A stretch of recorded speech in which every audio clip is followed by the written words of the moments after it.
Bakit po masama si Lola? Ako nang papakain sa inyo. Pagsasalitaan mo ako ng ganyan. Tumigil ka na ngang matandang demonyo ka!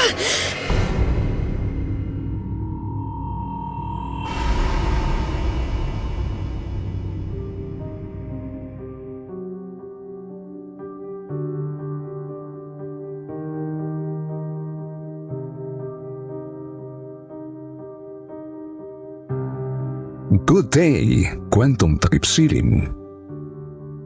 Tawagin niyo na lang po akong Erica. Hindi ko tunay na pangalan. Taga rito ako sa may Zamboanga City at 25 anyos na po. Sa June, itong February 2023 lang po ito nangyari. At uunahan ko na po kayo. Wala pong kakaibang mga nilalang o hiwaga itong ikukwento ko. Walang mga multo, aswang o mga magic.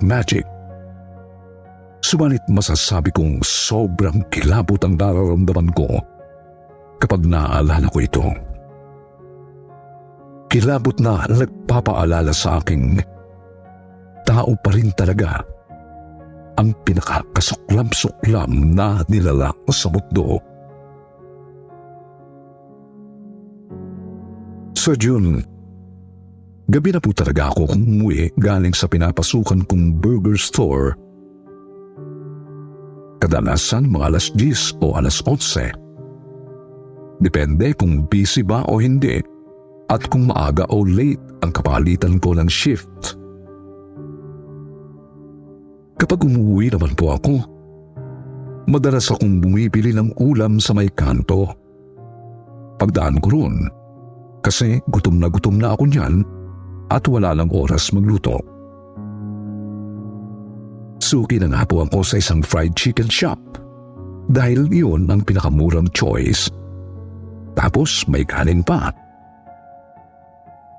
Ngayon kapag napapadaan po ako sa may kanto, halos palagi kong nakikita ang isang kakaibang babaeng maliit.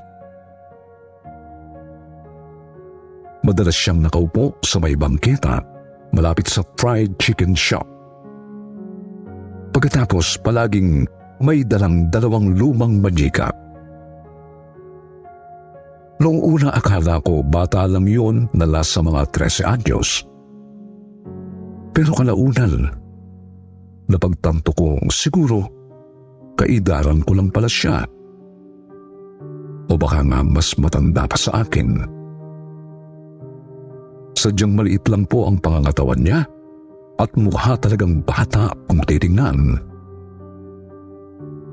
Isa pa po, halata ring may kapansanan siya sa pag-iisip kung titingnan maigi ang kilos niya.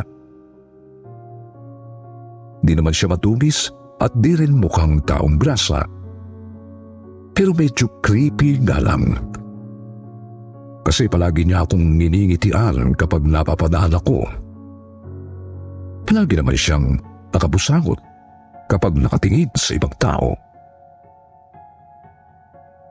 Sa loob ng ilang linggo ko siyang nakikita, hindi ko siya pinapansin. Kasi nga po madalas, pagod at gutom na ako kapag napapadaan doon ng ganoong oras. Pero hindi talaga siya pumapalya sa pagngiti sa akin.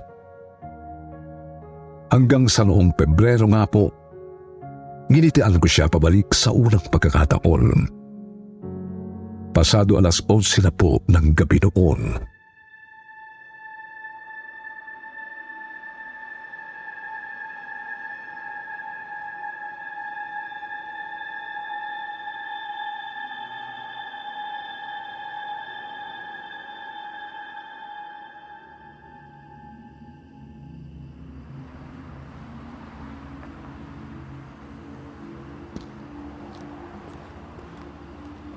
Yan, bagong luto tong pritong manok.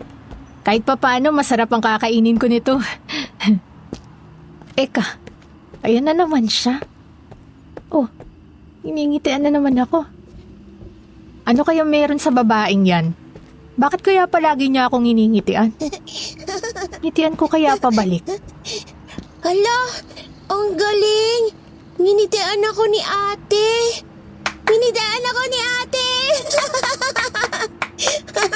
Ang galing-galing! Hello po, ate! Hello po! Uy, ate! Teka! Bakit niyo ako niyayakap? Ate, ano ba? Teka po! Naalala niyo pa po ako, ate? Naalala niyo pa po si Daday? Daday? Sinong daday? Ate naman eh.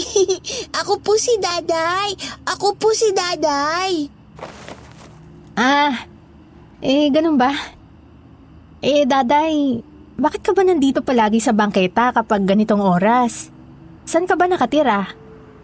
Diyan lang po sa looban, kina Ate Bebang. Ate Bebeng? Sino yun? Teka, Daday. Bakit mo ba ako palaging hiningitian? Nagtataka lang ako kasi hindi ka naman ganun sa ibang tao na dumadaan dito. Kamukha mo po kasi si Ate Flora. Kamukha mo po si Ate Flora. Ha? Sinong Ate Flora? Yung katulong po nila Lola Fatima. Ate, ang ganda-ganda niyo po, parang si Ate Flora. Uy, ikaw binabola mo ako. Ay, teka, kumain ka na ba, Daday? Tapos na po, ate. Kumain po ako escabeche, luto ni Ate Bebeng. Masarap po yun kasi marami kamatis. Mabuti naman.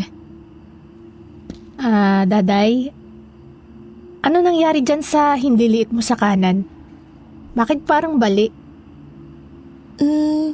Ay ano po, pinalo po ni Lola Fatima. Ano? Bakit ka naman pinalo ng lola mo? Hindi ko po siya, Lola. Salbahe po si Lola Fatima. Salbahe si Lola, ate. Salbahe po.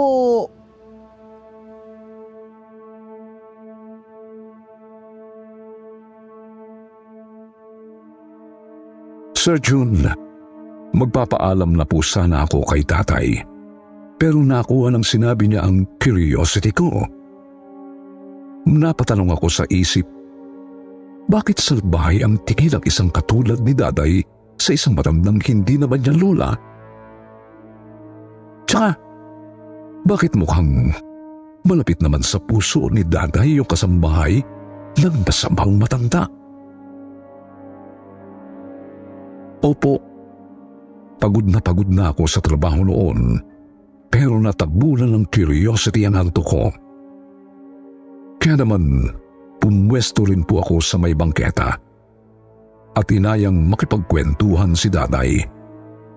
Doon kami naupo sa mas ligtas na bahagi para walang gaanong dumara ang mga tao at malayo sa disgrasya.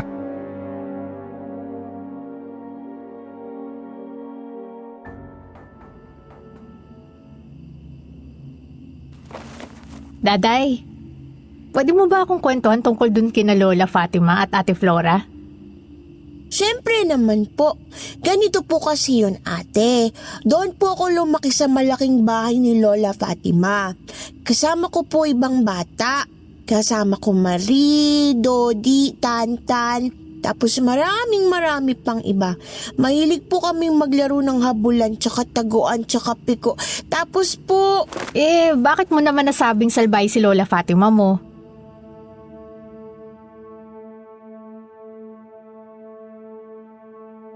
Napakabilis lumungkot na husto ni tatay nang magsimula siyang magkwento. Hindi nga raw talaga niya lola si Lola Fatima. Basta pinatuloy lang daw siya nito sa malaking bahay kasama ang iilan pang mga batang alila. Palagi raw galit at matanda. Ngunit sadyang iba raw ang panalalbahe nito sa kanya. Hula ko po noon, siguro dahil nga sa may kapansanan sa pag-iisip si Daday.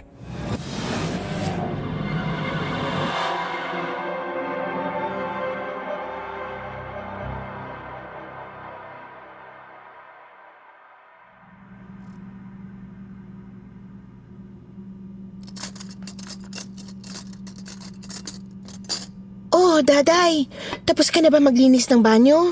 Maghugas ka na ng kamay at nang makakain ka na. Tapos na po akong maghugas, ate. Oh, siya, maupo ka na rito. Mabutit medyo mainit pa tong tinola pero mukhang nananamlay ka. Naku, Daday, nilalagnat ka. Kanina pa ba masama ang pakiramdam mo?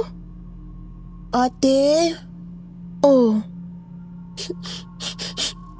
Bakit po ba malupit sa akin si Lola? Ako lang palagi niya pinapalinis ng banyo, tsaka bahay, tsaka bakuran. Tapos ang dami din niyang ibang pinapagawa sa akin, ate. Masama po ba akong bata? Daday. Kasi malaki ka ng bulas ka.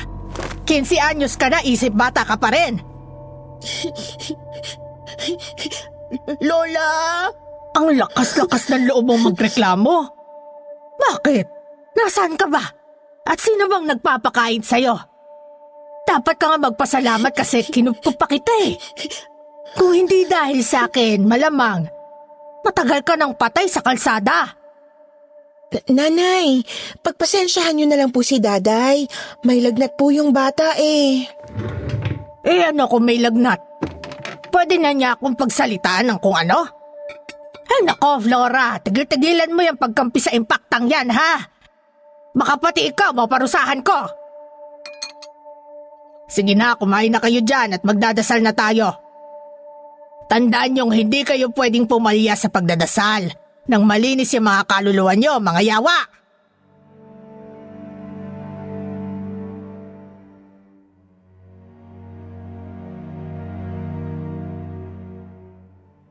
Sir Jun, palagi raw pong ganoon ang tagpo sa malaking bahay ni Lola Fatima. Palagi itong galit sa mundo. Tapos pinipilit ang lahat sa loob ng bahay na magdasal. Nagro-rosaryo sila kada alas 3, alas 6, alas 9 at alas 12. Umaga man, hapon, gabi o madaling araw. At kapag hindi nila ito nasunod, matinding parusa ang kapalit. Walang ibang karamay si tatay, maliban sa kanyang ate Flora at sa kanyang paboritong manikang si Nene. Kahit kasi marami silang bata roon, wala namang may gustong kumampi sa kanya. Takot silang lumabag sa salbahing matanda. At sa kasamaang palad, nagsimulang sumama ang mga bagay-bagay para kay Daday nang lumala ang kanyang lagnat.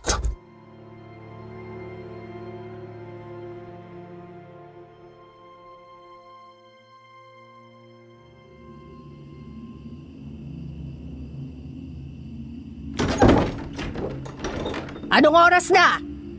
Anong oras na? Bakit tutulog-tulog ka pa dyan? Lola, tama na po! Nasasaktan ako! Lola! Oras ng panalangin, tutulugan mo lang? Munyeta ka talaga, demonyita ka! Napakabatugan mo, pati pagdarasal kinakatamaran mo, hayop! Halika rito, lumuhod ka sa asin! Luhod! Ate Flora, tulungan niyo ako! Ate Flora! Nene, saklolo! Nay, tama na po. Ngayon lang naman pumalya si Daday kasi nga may sakit. Pagpasensyahan niyo na lang po. Inuutusan mo ako? Inuutusan mo ba ako, Flora? Nay, hindi naman po. Ang akin lang naman. Flora, tandaan mong katulong ka lang at nandirito ka para bayaran yung pagkakautang ng mga magulang mo sa akin. Wala kang karapatang manduhan ako.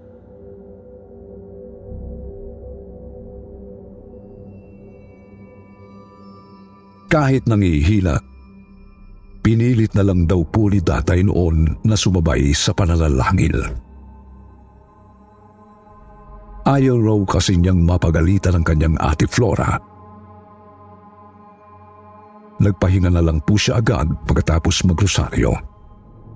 Total, mag-aalas 4 pa lang naman ng madaling araw noon. Subalit tuluyang nagbago ang lahat para kina Daday at Ate Flora noong oras ng almusal. Bagamat napakasama pa rin ang pakiramdam ni Tatay, hindi naman po siya pwedeng malipasan ng gutom.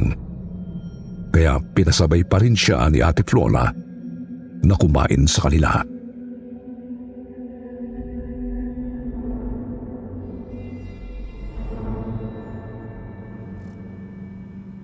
Mahal naming Panginoong Diyos, maraming salamat sa inyong ipinagkaloob sa amin ngayong araw na ito.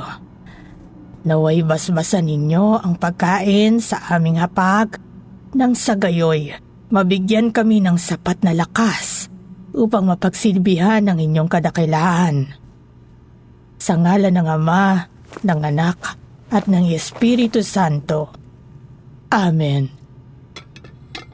Sige na, magsikain na kayo.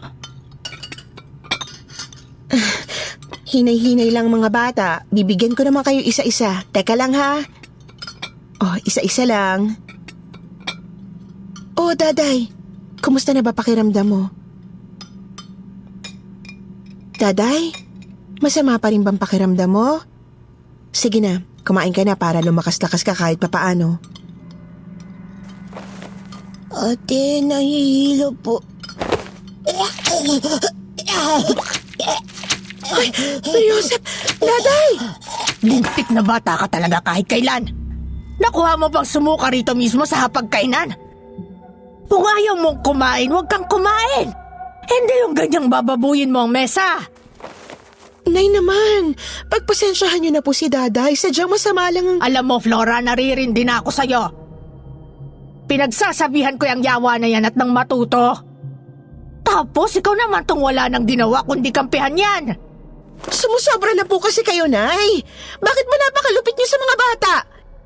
Kung ganyang mamaltratuhin niyo lang pala sila, edi sana hindi niyo na lang sila kinupkup. Aba talagang... Ako pa ngayon ang masama, ha? Ako pa ang masama. Ako nang babakain sa inyo. Pagsasalitaan mo ako ng ganyan. Ingrata!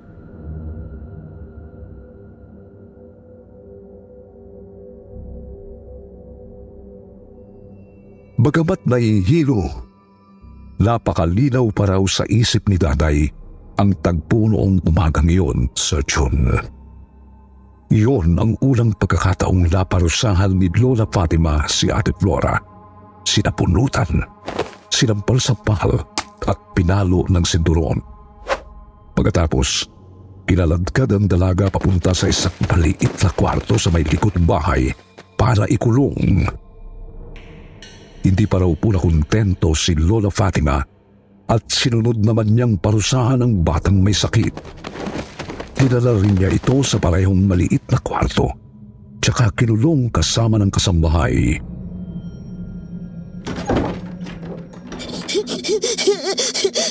Lola, tama na po! Lola! Pasok sa loob! Diyan kayo! Magsama kayo mga walang utang na loob! Ate Flora, napakasama ni Lola. Masama si Lola. Tumahan ka na, Daday. Huwag ka nang umiyak. Halika nga rito. Humiga ka sa hita ko. Dali. Ayos na rin dito kasi makakapagpahinga ka kahit papaano. Ate, bakit po masama si Lola? Hindi ako sigurado, pero sa narinig ko sa mama at papa ko, gusto raw ni Nanay Fatima na magmadre noon. Lo, paano magmamadre? Demonyo yun. Daday, wag ka nga. Kahit salbahe yun, di pa rin tamang magsalita ng ganyan sa kahit sino. Pero, natatawa ako. Ang kulit mo talaga. Ate, bakit di po naging madre si Lola? Ginahasa kasi ng isang pari dati. Nabuntis. Tapos, pinalaglag niya yung bata. Wawa naman yung baby. Kaya nga Pero mukhang yun din ang dahilan kaya salbahe si nanay sa mga bata. Anak ng diablong tingin niya sa mga bata. Tapos kinukup-kup niya para raw mabasbasan ng Panginoon. Naku, sana okay lang si Nene. Baka saktan din siya ni Lola. Huwag mo nang alalahanin yung manika mo. Hindi naman yung sasaktan ni nanay. Kailangan kong bumalik sa loob. Baka mapano si Nene, ate. Ate, kukunin ko si Nene. Daday, magpahinga ka na muna ha. Huwag ka mag-alala. Mamayang gabi, tatakas tayo. Kaya hindi rin ako pumalag kay nanay kanina eh. Kasi gusto kong isama ka mamayang gabi.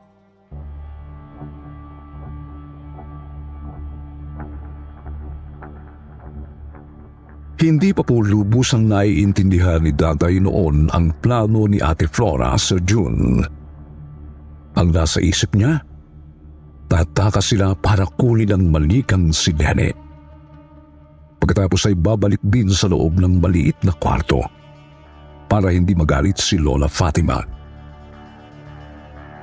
Medyo nahirapan nga lang daw si Daday sa June kasi wala silang kain buong maghapon noon. Hindi kasi sila hilatdal ng salpahing matanda.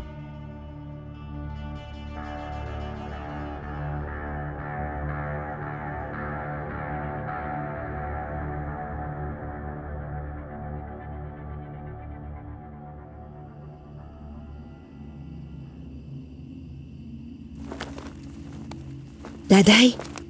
Daday, gumising ka na, Daday! Daday! Daday, gising na!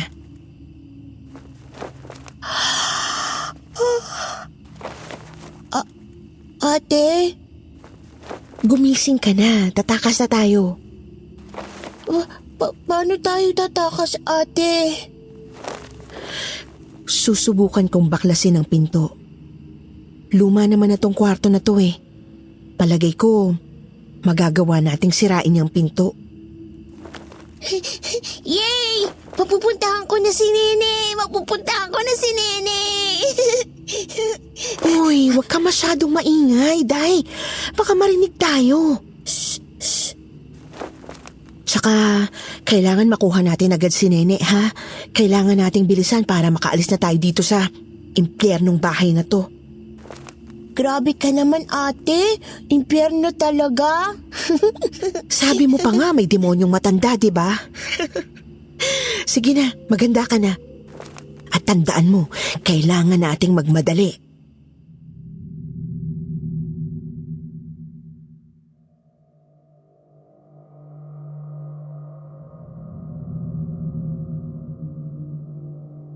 Sinimulan nga pong baklasin ni Ate Flora ang pinto sa June. Subalit, sinusubukan din itong hindi makagawa ng ingay na pwedeng makakuha ng pansin ni Lola Fatima. Kaya naman bahagya silang natagalan bago makalabas. At nang mabuksan ang pinto, dali-dali ngunit maingat na lumabas si Daday mula sa maliit na kwarto. Hindi na niya pinakinggan ang nag-aalalang paalala ni Ate Flora. Bagay na labis niyang pinagsisihan hanggang ngayon. Sa katunayan po, kitang-kita ko ang pangingilid ng luha ni Daday habang ikinikwento ang bahaging ito sa June. Nagtuloy-tuloy po si Daday papasok ng mismong bahay ni Lola Fatima. Dumiretso sa tinutunugan niyang kwarto para kunin ang malikang si Nene. Babalikan na sana niya si Ate Flora sa labas ng biglang. At bakit ka nandito? Saan ka pupunta? Lola, kukunin ko lang po si Nene. Huwag po kayong magalit. Lola! Paano ka nakatakas? Sinabi ko bang makakalabas ka ron, ha? Kahit kailan napakatigas ng ulo mo? Ay! Lola, wag po! Lola! Ay! Lola, wag po! Lola! Tama na po! Hindi ako titigil hanggat hindi ka nagtitino. Hindi ako titigil hanggat hindi napuputol yung sungay mo! Lola, tama na po! Masakit na po! Yung daliri ko, Lola! Nay! Tama na! Lumayan niyo na si Daday! Isa ka pang ingrata ka! Talagang magtatangka pa kayong tumakas, ha? Tatakasan niyo ko? Tumigil ka na ngang matandang demonyo ka!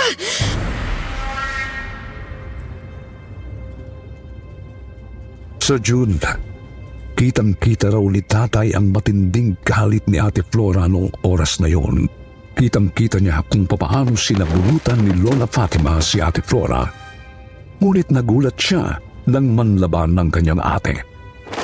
Natigilan at nanginig si tatay nang makitang nagpambuno ang dalawa sa kanyang harapan. Wala siyang magawa kundi yakapin na mahigpit ang hawak na manika. Umiiyak habang iniinda ang labaling hinliliit dahil sa palo ng matanda. Daday, tumakas ka na! Huwag mo na ako isipin! Takas na! Takas? Anong tatakas? Walang aalis sa pamamahay na to. Wala! Pero ate, paano po kayo? Sige na, takbo na! Tumakbo ka ng tumakbo! Malayong malayo mula sa impyernong to! Takbo! Impyerno? Matapos ko kayong buhayin, sasabihin mong impyerno ang bahay ko? Demonyo kang babae ka!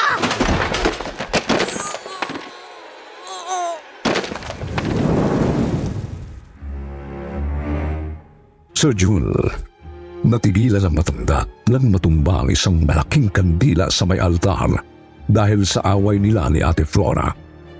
Mabilis na kumalat ang apoy sa lumang bahay, bagay na nagpasindak kay Daday.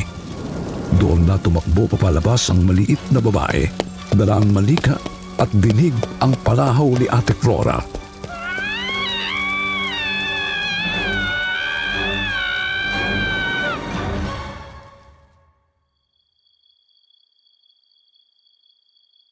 Saan ka nakarating nang makatakas ka doon? Sa kalsada. Sa kalsada ako natulog, tapos nang hihingi ako ng pagkain sa mga tao. Merong nagbibigay ng kanin, tsaka tinapay, tapos minsan burger, tsaka may hotdog din. Meron pa nga po nagbigay ng spaghetti minsan. Sumakit nga lang tiyan ko pagkatapos kumain, tapos nahilo. May balita ka ba dun sa bahay na yun pagkatapos mong umalis? Si Ate Flora mo kaya? Kumusta na? Wala na po eh. Hindi ko na po alam kung ano nangyari kay Ate Flora, tsaka sa demonyong Lola. Sabi kasi ni ate, tumakbo ako ng tumakbo, malayong malayo, kaya hindi na ako nakabalik. Tapos nakita ka ni Ate Bebeng na siya nagpatuloy sa'yo. Opo! Napunta kasi ako sa karinderya niya nung minsan. Tapos, di na niya ako pinaalis. Mabuti na lang, mabait si Ate Bebeng. Masarap din magluto. Teka, ate, 12:00 na po. Magdasal na po tayo. Ha? Ay nako, pauwi na rin kasi ako eh. Kailangan ko na kasing... Ayaw mo magdasal? Ate, ayaw mo? Hindi naman sa ayaw, pero kasi... Bakit ayaw mo magdasal? Paparusahan ka ng Panginoon, hayop ka! Ano lang ba yung magdasal ng sandali? Daday, uuwi na ako ha? Baka kasi hinahanap na ako sa amin. Hindi ka aalis! Magdadasal kang demonyo ka! Magdadasal ka! Bumalik ka rito! Balik! Balik!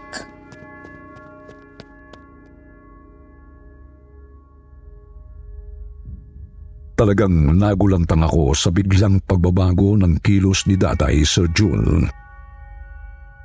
Mabuti na lang talaga at nagawa kong makalayo at hindi niya ako nahabol. Kinilabutan ako, ulit nalungkot din. Kasi alam kong epekto yun ng pangit niyang nakaraan. Sa ngayon, palagi ko pa rin nakikita si Daday sa may kanto. hindi ko na lang nililingon. Kasi napakahirap tansyahin ang kilos niya. Isa pa po, hindi na rin niya akong iningitian kagaya ng dati. Siguro, wala na akong ipinagkaiba sa ibang mga taong nakikita niyang nagdaraan. Sir Jun, hanggang dito na lang po ang kwento ko. Sabi ko naman, hindi ito tungkol sa kung anumang hiwaga. Ngunit sana, may napulot tayong aral mula sa kwento nila Tatay, Ate Flora at Lola Fatima. Mag-ingat po tayo palagi.